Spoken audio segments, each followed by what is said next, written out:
ये कहानी है फूलन देवी की, जिनका नाम सुनते ही साहस, संघर्ष और न्याय की याद आती है। एक ऐसा सफर जिसने न केवल उन्हें डकैतों की रानी, बैंडेड क्वीन बना दिया, बल्कि उन्हें भारतीय राजनीति का एक चर्चित चेहरा भी बनाया। ये कहानी दर्द, अपमान, विद्रोह और अंततः आत्मनिर्भरता की मिसाल है।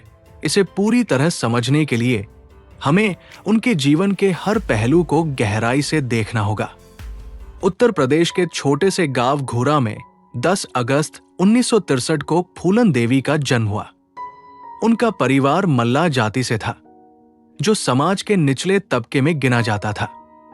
गरीबी उनकी जिंदगी का एक स्थायी हिस्सा थी। उनके पिता के पास जमीन का एक छोटा टुकड़ा था, जिसे गांव के जमींदार ने हड़प लिया।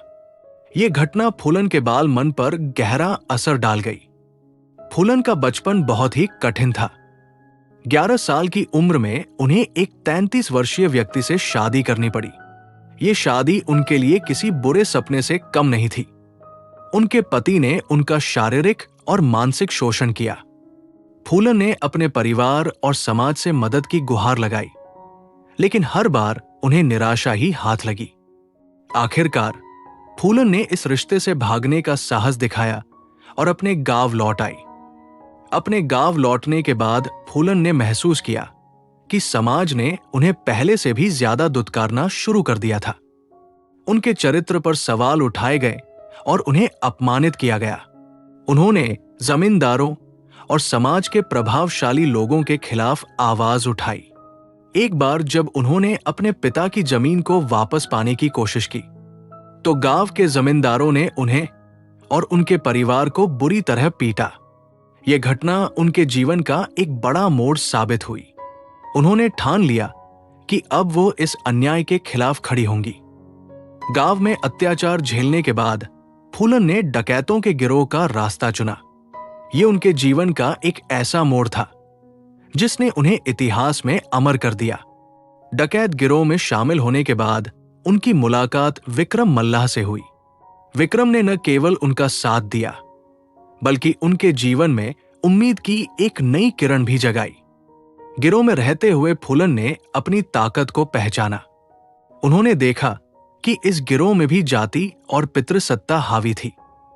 उन्होंने विक्रम के साथ मिलकर उन लोगों का विरोध किया जो उनके साथ गलत करने की कोशिश कर रहे थे।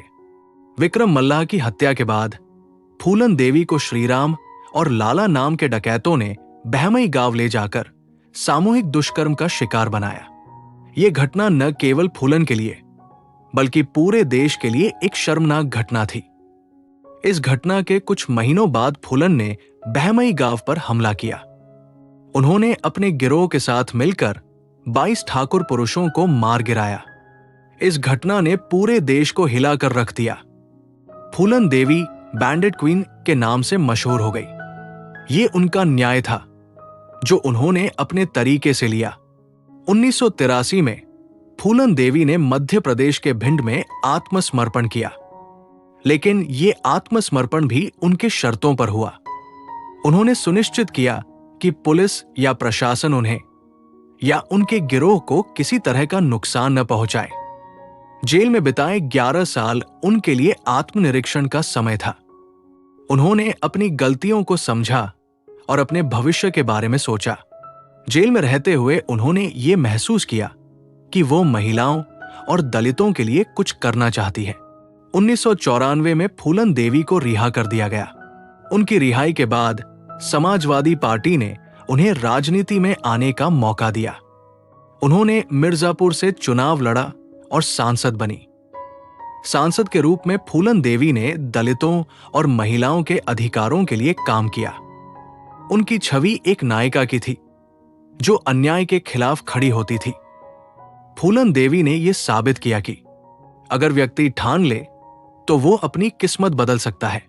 बहमई कांड के बाद फूलन देवी के खिलाफ कई मामले दर्ज हुए, लेकिन इस घटना ने भारत के जातिगत समीकरण को भी बदल दिया। दलितों और पिछड़े वर्गों ने फूलन को एक नायिका के रूप में देखा।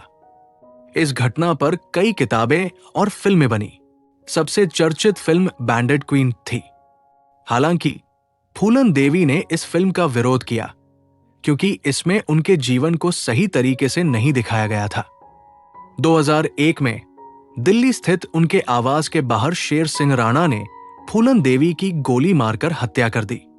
शेर सिंह ने दावा किया कि यह बहमई कांड का बदला था। उनकी हत्या ने देश भर में शोक की लहर पैदा कर दी। फूलन देवी की हत्या ने यह दिखाया कि जातिगत और सामाजिक भेदभाव अभी भी भारतीय समाज में गहराई से जड़े जमाए हुए हैं। आज फूलन देवी की कहानी हमें सिखाती है कि संघर्ष और साहस से हर कठिनाई का सामना किया जा सकता है। उनकी जिंदगी एक प्रेरणा है, खासकर उन लोगों के लिए जो अन्याय और शोषण का सामना कर रहे हैं। उनका नाम इतिहास में हमेशा के लिए अमर रहेगा। फूलन देवी का जीवन हमें यह सिखाता है कि अन्याय और अत्याचार के खिलाफ खड़ा होना जरूरी है, चाहे परिस्थितियां कितनी भी कठिन क्यों न हो। सही रास्ते पर चलने का साहस हमें हर लड़ाई जीतने में मदद करता है। फूलन देवी का जीवन हमें यह सिखाता है कि जब तक आप अपने लिए खड़े नहीं होंगे, कोई और आपके लिए खड़ा नहीं होगा। उनकी कहानी साहस, न्याय और आत्मसम्मान की है। उनके संघर्ष ने एक इतिहास रच दिया और उनकी विरासत हमें ये याद दिलाती है कि दुनिया में बदलाव लाने के लिए केवल एक इंसान का साहस ही काफी है। आज भी फूलन देवी का नाम उन लोगों के दिलों में जिंदा है जो अपने हक के लिए लड़ते हैं। उनकी कहानी को सुनाना, पढ़ना और समझना हमें ये सिखाता है कि बदलाव संभव है। उनकी आत्मा को हमारी ओर से श्रद्धांजलि। अगर अन्याय के खिलाफ खड़े होने की कीमत चुकानी पड़े तो वो कीमत हमेशा चुकाने लायक होती है। इस संदेश के साथ हम इस कहानी को यहीं समाप्त करते हैं। आपके लिए खास सवाल दोस्तों, फूलन देवी की इस प्रेरणादायक कहानी से आपने क्या सीखा? क्या आप भी मानते हैं कि अपने हक के लिए खड़े होना सबसे जरूरी है? अपनी राय नीचे कमेंट में जरूर लिखें। और हां, अगर आपको यह कहानी पसंद आई हो तो इसे लाइक करें, शेयर करें और हमारे चैनल को सब्सक्राइब करना न भूलें। आपके सुझाव और विचार हमारे लिए बहुत कीमती है। अगली बार किसकी कहानी आप सुनना चाहेंगे, हमें बताना मत भूलिए। धन्यवाद और मिलते हैं अगली कहानी में।